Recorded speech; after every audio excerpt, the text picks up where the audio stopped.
ମାଛ ଖାଇବ ଇଲିସି ଚାକିରି କରିବ ପୁଲିସି। ପିଲାବେଳେ ଯେତେବେଳେ ଆମେ ମାଛ ଖାଉଥିଲେ ବୋଉ ଆମକୁ ଏଇ କଥା ସବୁବେଳେ କୁହେ।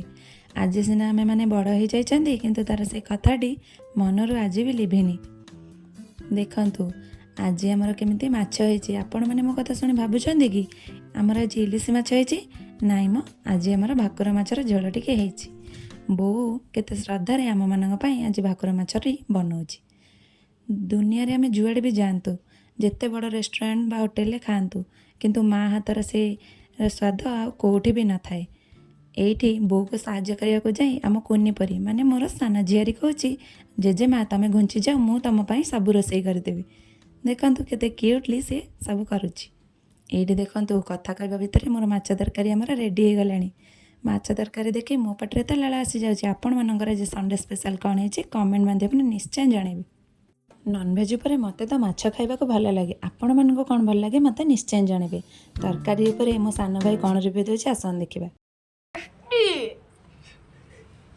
ତରକାରୀ ଏବେ ରେଡ଼ି। ଜୟ ଜଗନ୍ନାଥ।